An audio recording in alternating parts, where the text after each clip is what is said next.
할렐루야. 3월 9일 토요일 새벽 기도를 시작하겠습니다. 사도신경으로 우리의 신앙을 고백합니다. 나는 전능하신 아버지 하나님 천지의 창조주를 믿습니다.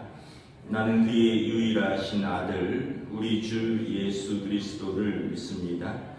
그는 성령으로 잉태되어 동정녀 마리아에게서 나시고 본디오 빌라도에게 고난을 받아 십자가에 못 박혀 죽으시고 장사된 지 사흘 만에 죽은 자 가운데서 다시 살아나셨으며 하늘에 오르시어 전능하신 아버지 하나님 우편에 앉아 계시다가 거기로부터 살아있는 자와 죽은 자를 심판하러 오십니다. 나는 성령을 믿으며 거룩한 공교회와 성도의 교제와 죄를 용서받는 것과 몸의 부활과 영생을 믿습니다. 아멘. 찬송가 236장 찬양하시겠습니다. 찬송가 236장입니다.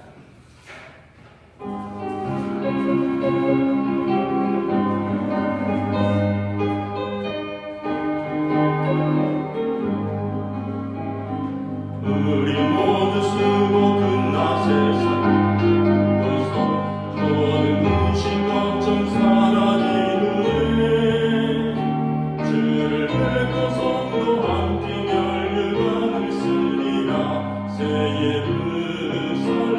예루살렘에서 성도들이 함께 울 때 기뻐 노래하리라 새 예루살렘 호산나를 높이 불러 왕의 왕을 맞으리 새 예루살렘에서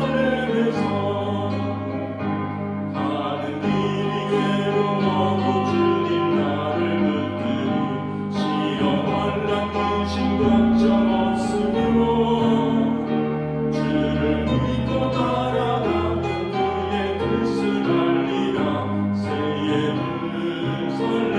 예루살렘에서 성도들이 함께 올 때 기뻐 노래하리라 새 예루살렘 호산나를 높이 불러 왕의 왕을 맞으리 새 예루살렘에서 내가 세상 각별하고 눈물 거두는 주의 영광 찬란하게 비치게 나를 구속하신 주를 기쁨으로 배우리 새 예루살렘에서 성도들이 함께 올 때 기뻐 노래하리라 새 예루살렘 호산나를 높이 불러 왕의 왕을 맞으리 새 예루살렘에서 아름다운 그곳에서 구속받은 성도와 사랑하는 주님 만나 뵈올 때 주의 영광 노래하며 영원토록 살리라 새 예루살렘에서 성도들이 함께 올 때 기뻐 노래하리라 새 예루살렘 호산나를 높이 불러 왕의 왕을 맞으리 새 예루살렘에서 아멘. 오늘 우리 주신 하나님 말씀은 구약성경 시편 49편입니다. 시편 49편 1절부터 12절까지 말씀입니다. 시편 49편 우리 1절부터 그냥 마지막 절까지 함께 보도록 하겠습니다. 시편 49편입니다. 뭇 백성들아 이를 들으라 세상의 거민들아 모두 귀를 기울이라 귀천 민구를 막론하고 다 들을지어다 내 입은 지혜를 말하겠고 내 마음은 명철을 작은 소리로 읊조리리로다. 내가 비유에 내 귀를 기울이고 수금으로 나의 오묘한 말을 풀리로다. 죄악이 나를 따라다니며 나를 애워싸는 환난의 나를 내가 어찌 두려워하랴. 자기의 재물을 의지하고 부유함을 자랑하는 자는 아무도 자기의 형제를 구원하지 못하며 그를 위한 속전을 하나님께 바치지도 못할 것은 그들의 생명을 순양하는 값이 너무 엄청나서 영원히 마련하지 못할 것임이니라. 그가 영원히 살아서 죽음을 보지 않을 것인가. 그러나 그는 지혜 있는 자도 죽고 어리석고 무지한 자도 함께 망하며 그들의 재물은 남에게 남겨두고 떠나는 것을 보게 되리로다. 그러나 그들의 속 생각에 그들의 집은 영원히 있고 그들의 거처는 대대에 이르리라 하여 그들의 토지를 자기 이름으로 부르도다. 사람은 존귀하나 장구하지 못하며 멸망하는 짐승 같도다. 이것이 바로 어리석은 자들의 길이며 그들의 말을 기뻐하는 자들의 종말이로다. 그들은 양같이 소래 위로 작정되었으니 사망이 그들의 목자일 것이라. 정직한 자들이 아침에 그들을 다스리시니 그들의 아름다움은 소멸하고 소리 그들의 거처가 되리라. 그러나 하나님은 나를 영접하시리니 이러므로 내 영혼을 소울의 권세에서 건져내시리로다. 그 사람이 치부하여 그의 집에 영광이 더할 때에 너는 두려워하지 말지어다. 그가 죽음에 가져가는 것이 없고 그의 영광이 그를 따라 내려가지 못함이로다. 그가 비록 생시에 자기를 축하하며 스스로 좋게 함으로 사람들에게 칭찬을 받을지라도 그들은 그들의 역대 조상들에게로 돌아가리니 영원히 빛을 보지 못하리로다. 존귀하나 깨닫지 못한 사람은 멸망하는 짐승 같도다. 아멘. 할렐루야. 한 주간 평안하셨습니까? 우리 토요일 새벽기도 나오신 우리 성도들을 주님의 이름으로 환영하고 축복합니다. 한번 인사하겠습니다. 한 주간 평안하셨습니까? 예.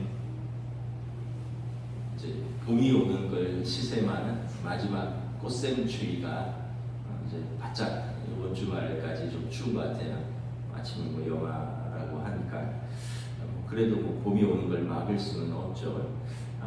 우리가 요즘 이제 시편 말씀을 새벽마다 묵상하고 있습니다. 오늘 주제는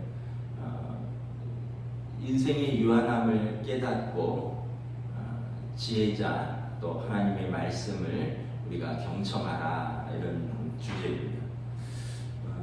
1절에 보면 뭇 백성들아 들으라 세상의 거민들아 귀를 기울이라. 2절에 귀천 빈굴을 막론하고 다 들을지어다.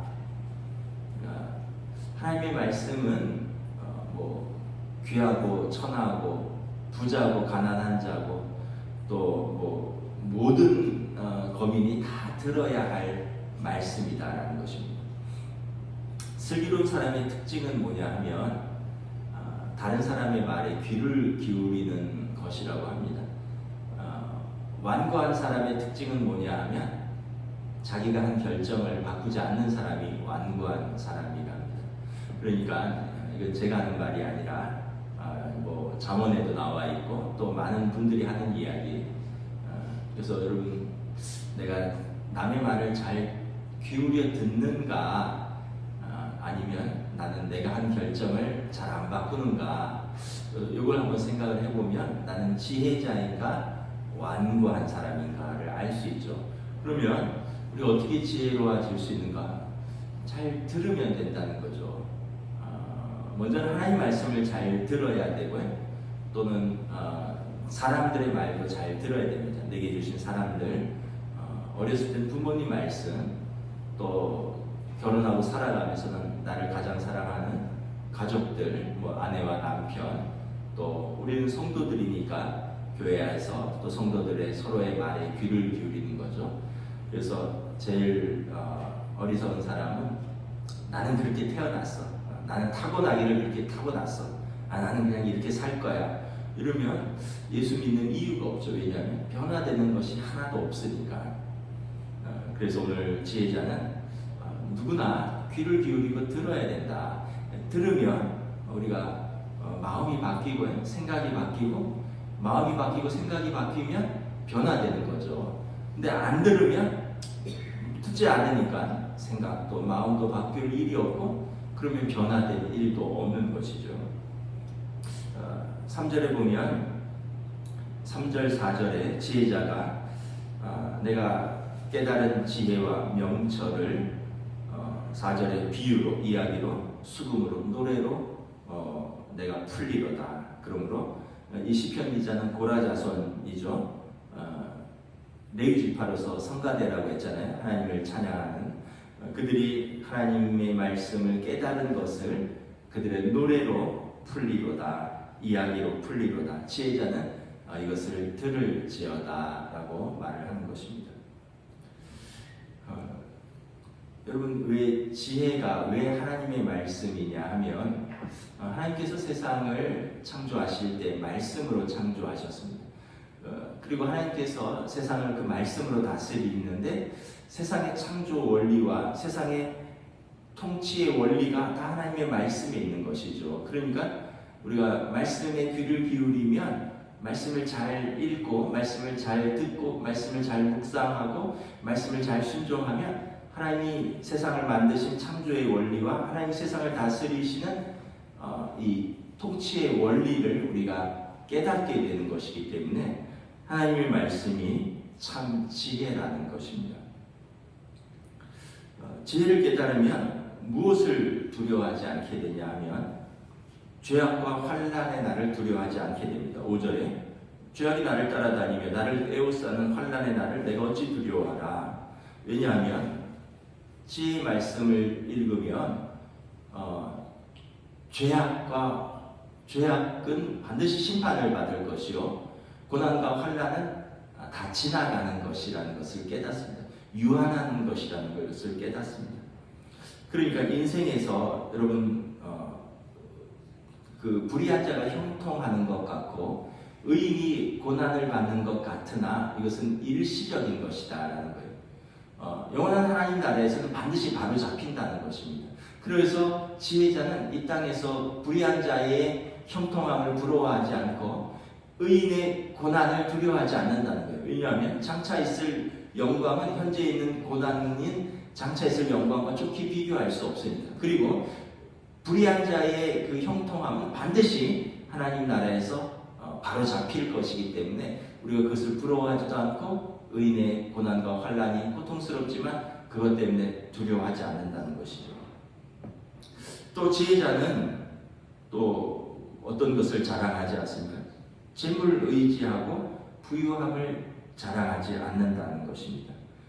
왜냐하면 7절, 8절에 그것이 자기의 생명도, 우리가 살아가는 사람의 생명도 구원할 수 없다는 것을 깨닫기 때문에 그렇습니다. 그를 위한 속전을 하나님께 바치지 못한다 이런 표현이 있는데, 속전은 어떤 사람을 사서 자유케 하는 것입니다. 그럼 죄인이 돈으로 구원을 살 수 없습니다. 돈으로 자기의 생명도, 사랑하는 사람의 죄도 구원할 수가 없습니다. 8절에 보면 생명을 속량하는 값은 너무 엄청나다는 거예요.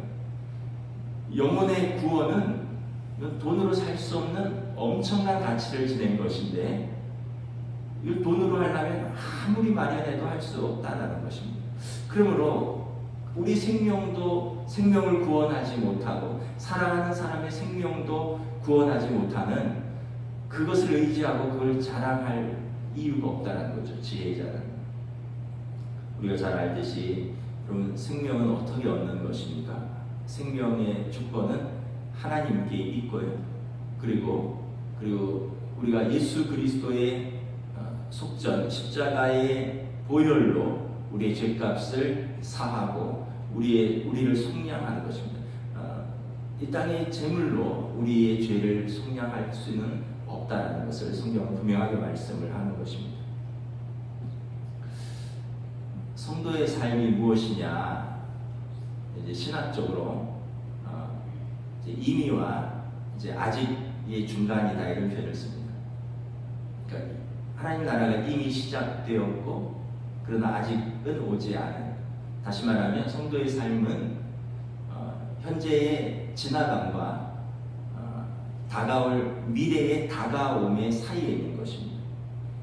이미 시작됐습니다. 우리의 삶은. 그리고 시작된 것은 계속 지나가고 있습니다. 그리고 우리는 미래의 하나님 나라를 다가옴을 기다리고 준비하는 것입니다. 그러면 시작돼서 지나가기 때문에 안 중요하냐? 그렇지 않다는 거죠. 왜냐하면 현재는 미래를 준비하는 과정 중에 있기 때문에 굉장히 중요한 것입니다. 여러분, 학생들이 왜 학창 시절에 성실해야 됩니까?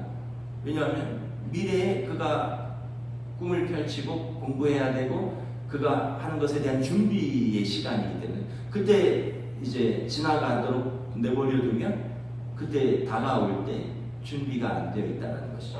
우리 인생도 마찬가지입니다. 현재가 왜 중요하냐? 다가오는 하나님 나라의 다가옴을 현재 준비하는 것이기 때문이라는 것이죠. 근데 이제 어리석은 자는 현재만 중요하다 생각하고 다가오는 하나님 나라에 대해서는 전혀 생각하지 않기 때문에 지금 눈에 보이는 것에만 시간을 쏟고 마음을 쏟고 다가오는 것에 대한 준비가 전혀 없다라는 것이죠. 그래서 오늘 말씀에 참 지혜자는 죄악도 환난도 두려워하지 않고 재물과 부요함을 의지하거나 자랑하지 않는다라는 것입니다. 왜냐하면 9절에 보면 그가 영원히 살아서 죽음을 보지 못할 것인가, 그 의지하는 재물 붙들고 그 자랑하는 재물 붙들고 영원히 살 수 있을 것 같으냐라고 성경은 묻고 있는 것입니다. 솔로몬의 왕이 뭐라고 했습니까? 모든 것이 헛되고 헛되도다. 그 솔로몬의 영화가 이 들의 들풀만도 못하다, 이렇게 고백을 하는 거죠. 그 노년의 그 일확천금이 여러분 들에 있는 들풀만도 못하다라고, 허무하다라고 고백을 하는 것입니다. 어떤 분이 돈에 대한 몇 가지 묵상을 했더라고요. 돈이 왜 돈이냐? 돌고 돌아서 돈이라는 거예요. 그래서 이 사람한테 갔다가 저 사람한테 갔다가 은행에 갔다가 회사로 갔다가 회사에서 또 사람한테 왔다가 이렇게 돈이 돌고 돌고 돌아서 정부에 냈다가 정부에서 또 돌려줬다가 이렇게 돌고 돌아서 돈이다, 또 이렇게 이야기했고, 또 어떤 분은 돈을 모를 때 행복했었다. 어렸을 때는 돈을 모르잖아요. 행복했죠. 언제부터 불행해지냐? 돈을 알면서부터 불행해진다는 거예요. 더 벌어야 되고 그것 때문에 마음이 상하고, 그래서 돈을 알기 시작하면 불행해진다는 거예요. 예전에 이제 저희 조카가 이제 여동생 아들 둘이 있는데 자기 형하고 둘째랑 형하고 나이 차가 꽤 돼요.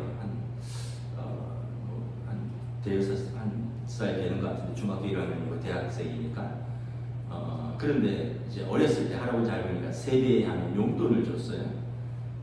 근데 이제 할아버지 할머니들이 학년에 따라서 좀 차별해서 주잖아요. 누구는 이제 중학생이니까 뭐 예를 들어서 5만 원으로 아직 1학년이니까 10,000원이고 뭐 이런 식으로 이렇게 줬던 것 같아요. 제 기억에 남는데, 이제 아주 어렸을 때 얘가 유치원생인가 아니면 초등학교 1학년인가 됐을 때, 그래서 이제 막 세뱃돈을 받는데 형들은 중학생이고 고등학생이고 이러니까 이제 5만 원을 줬고, 그리고 이 아이는 너는 이제 1학년이니까 이제 할아버지 할머니는 돈을 모를 거라고 생각한 거예요. 똑같이 한 장을 줬어요. 근데 돈 색깔이 다르잖아요. 근데 이 녀석이 이걸 봤더니 냅다 집에다 던져버리더라고요. 그러면서 나도 형처럼 노란 거 달라고. 그러니까 그 전까지는 얘가 몰랐어요. 몰라갖고 옛날에는 뭐 할아버지 할머니가 뭐 5,000원을 주든 1,000원을 주든 10,000원을 주든 그냥 한 장이면 똑같은 줄 알았나 봐요. 근데 어느 순간 자기는 작다라는 걸 깨달은 거죠. 그러니까 세뱃돈을 받고 냅다 집어 던져버리더라고요. 이제 사람들이 돈을 모를 때는, 어렸을 때는 이제 다 행복했어요. 이제 돈을 좀 알면서부터는 불행해지기 시작한 거죠. 그러고는 이제 아까처럼 마음도 상하고 냅다 집어 던지기도 하고, 그러다가 이제 마지막에 허무해진다는 거예요. 내가 이거 보려고 그렇게 평생 그렇게 살았나. 몸은 병들고 관계는 다 깨지고 마음은 상하고, 그런데 그때 가서 깨닫는 건 내가 이거 보려고 그렇게 애쓰면서 힘들게 살았나. 그래서 처음에 행복으로 했다가 불행으로 갔다가 허무해지는 것이다. 이제 어떤 분이 그런 묵상을 했더라고요. 그래서 돈의 삼난이라고 그러잖아요. 벌기 어렵고 또 잘 관리하기 어렵고 잘 쓰기 어렵다. 있으면 편리한 건 분명하죠. 여러분, 없는 것보다 있는 것이 편리한 건 분명합니다. 그런데 그것으로 생명을 살 수도 없고요. 그것으로 사랑을 살 수도 없고요. 그것으로 여러분의 가족을 살 수도 없습니다. 진짜 중요한 것은 돈으로 살 수 있는 것이 아니라는 거예요. 그런데 우리는 성경에 보면 무엇을 먹을까 하다가 자기 생명을 상하게 하고 무엇을 입을까 하다가 몸을 상하게 한다는 거예요. 우리 생명이 옷과 의복, 음식과 의복보다 더 중요하다라고 예수님이 말씀을 하신 거죠. 그런데 어리석은 자는 그걸 그렇게 의지하고 그걸 그렇게 자랑하면서 그거 붙들고 산다라는 거예요. 10절에 보면 지혜 있는 자도 죽고 어리석고 무지한 사람도 죽을 것입니다. 다 죽을 것입니다. 영원히 사는 사람이 어디 있겠습니까? 그런데 여러분, 죽고 나면 제일 먼저 하는 게 뭐예요? 명의 변경입니다. 그가 남겨둔 재물을 남에게 남겨두고 떠나는도다. 그렇게 수고하고 그렇게 입을 거 안 입고 먹을 거 안 먹고 그렇게 아끼고 그렇게 마음 상하고 힘들게 모은 거 죽을 때 남이 가져가는 거다. 물론 자녀들이 가져가겠죠. 그거면 됐다. 이것도 상관이 없는데 어쨌든 여러분 11절에 보세요. 그의 생각에 그의 집은 영원히 있을 것 같고 그의 거처는 대대에 이를 것 같고 그래서 그들의 토지를 영원히 자기 이름으로 부를 것 같지만 여러분 마지막에 어떻게 돼요? 죽으면 그의 집, 그의 토지는 제일 먼저 하는 게 뭐라고요? 명의 변경입니다.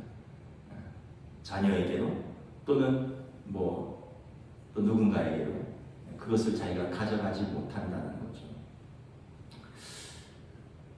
누가복음 12장에 우리가 잘 아는 어리석은 부자의 비유가 있습니다. 소출이 풍성했고 그래서 기존 곡간이 작아서 그 곡간을 헐고 더 크게 짓자 그래서 크게 지었습니다. 그리고 그 곡간에 여러 해 쓸 곡식을 가득 쟁여놓고 이렇게 스스로에게 말합니다. 여러 해 쓸 것을 내가 준비했으니 이제 먹고 마시고 즐거워하자. 그런데 예수님께서 말씀하시죠. 그날 밤에 그 영혼에게 물으십니다. 오늘 밤에 내 영혼을 도로 찾으리니 그러면 내 준비한 것이 누구의 것이 되겠느냐? 그 찾으면 그렇게 곡간을 크게 짓고 여러 해 쓸 것을 가득 놓고 먹고 마시고 즐거워하자 했는데 그날 밤에 그 영혼을 찾으면 누구의 것이 되겠느냐? 왜 이 사람이 어리석은 부자냐면 첫째는 그가 이제 자기의 때를 알지 못했다는 거죠.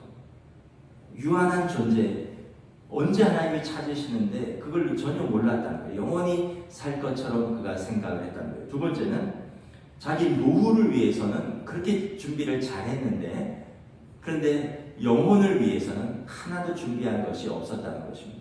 그래서 이 땅에서는 부자였지만 그날 밤 그는 영혼의 가장 가난한 사람이 되는 것입니다. 그래서 성경은 어리석은 부자라고 말하는 것이죠. 언젠가 그 뉴스에 나왔는데 대한민국 재벌 중에 한 분이셨죠.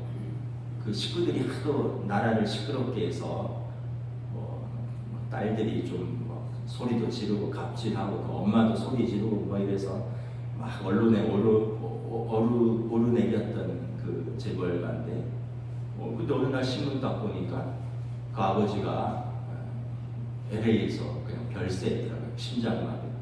그러니까 집안에 우환이 많고 그것 때문에 딸들이 경찰에 불려가고 아내가 고소당하고 신문에 얼굴 나고 육성 공개되고 이러니까 얼마나 힘들었을까. 그러더니 이제 결국 해외에서 그렇게 아직 돌아가실 나이가 안 된 것 같은데 별세를 하셨다. 그걸 보면서 야, 이분이 정말 마음 고생이 심했겠구나. 그런 생각을 제가 잠깐 한 적이 있습니다. 여러분, 우리 그렇게 재물이 우리 건강을 책임지는 것도 아니고, 우리 마음을 평안하게 하는 것도 아니고, 우리의 관계를 돈독하게 하는 것도 아니고, 더더군다나 우리의 생명을 붙드는 것도 아니다라는 거예요. 그러면서 누가복음 12장 21절에 뭐라고 말하냐면, 자기를 위하여 재물을 쌓아두었지만 하나님께 대하여 부요하지 못한 자가 이와 같도다, 이렇게 말합니다. 그 사람은, 어리석은 부자는 이유는 뭐냐면 자기를 위해서는 그렇게 쌓아뒀는데 하나님에 대해서는 전혀 부요하지 못했다. 예수님 말씀이에요. 그래서 여러분, 우리가 하나님께 대하여 부요한 게 무엇인가? 예수님께서 말씀하셨죠. 나보다 약한 사람들, 내 도움이 필요한 사람들을 돕고, 또 뭐 그렇다고 해서 우리가 쓰지 말라는 것이 아니죠. 우리도 누리고 쓰고 자녀들 양육하고 물려주고, 그런데 또 나보다 약한 사람들이 있으면 돕기도 하고, 또 하나님의 교회를 섬기기도 하고. 그러면서 그래서 유대인들의 말에는 그런 표현이 있습니다. 하늘에다 저금을 한다, 이런 표현이 있어요. 이 땅에서는 동록이 쓸고 도둑이 들고 없어지지만 그것을 하늘에 저금을 한다는 거예요. 그래서 여러분, 우리가 그렇게 수고하고 애쓴 것, 자기를 위해서만 부요한 어리석은 부자가 아니라 때로는 하나님께 부요한 자, 이웃에게 부요한 자, 결국은 자기 삶에도 부요한 자가 되는 것입니다. 제가 이렇게 옛날에 생각을 해보니까, 직장 다닐 때 그렇게 생각을 해보니까, 정말 그때는 지금 생각해도 그때는 토요일도 일할 때였잖아요. 그리고 야근이 일상적인 때니까 아침 8시까지 출근해서 퇴근을 거의 9시에 했던 것 같아요, 회사를. 8시에 출근하려면 8시까지 출근하려면 7시에 일어나면 밥을 못 먹습니다. 그래서 아버지 어머니가 새벽기도, 그땐 새벽기도 5시니까 새벽기도 갔다 오시면서 깨워주면 6시 반에 이제 일어나서 밥을 먹으면, 6시 반에 일어나면 밥 먹고 가는 거고. 근데 잠과의 전쟁이에요. 그렇게 젊었는데 6시 반에 일어나는 게 너무 힘든 거예요. 그리고 나 안 먹는다고, 밥 안 먹는다고. 그래서 7시에 일어나서 간신히 그냥 머리 후다닥 감고 이제 광화문 회사로 출근하면 7시 55분 막 이렇게 들어가는 거죠.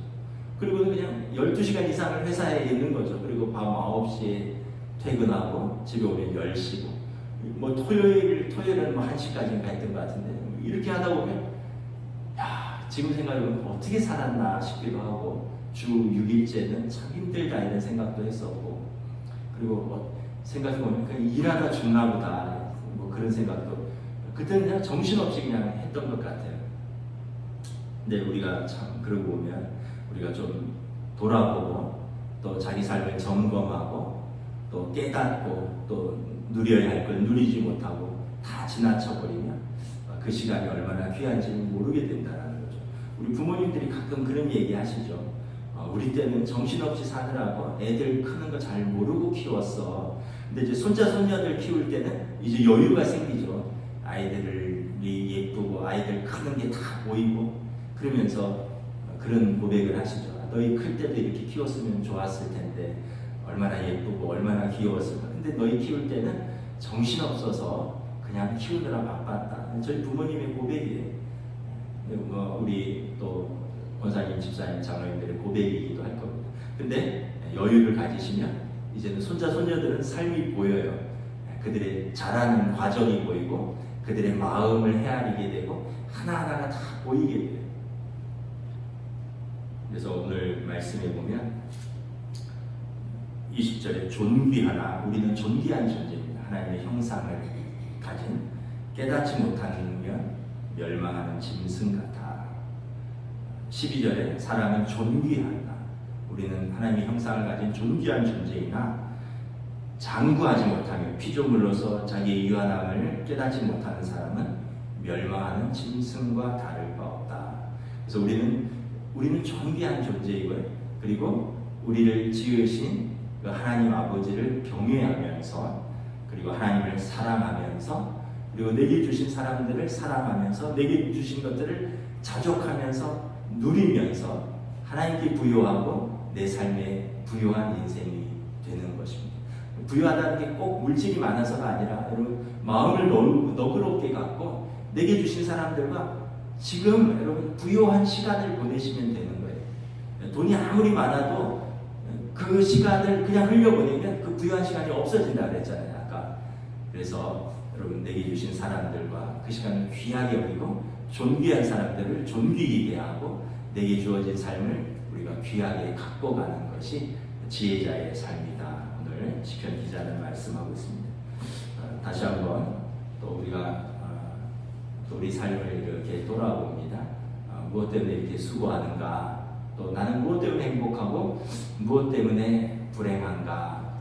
절대 돈 때문에 그렇게 살지 마시고, 물론 그것이 분명히 영향을 미칩니다만은 그것 때문에 불행하다, 그것 때문에 행복하다가 아니라 내게 생명 주신 하나님, 그리고 내게 사랑하라고 주신 사람들, 가족들, 그리고 내게 이 믿음으로 함께하는 모든 시간들, 모든 일들, 모든 관계들, 이것을 우리가 부요하게 누리면 우리가 부유한 인생이 될 줄 믿습니다. 그래서 바울 사도가 자족함을 배워노라.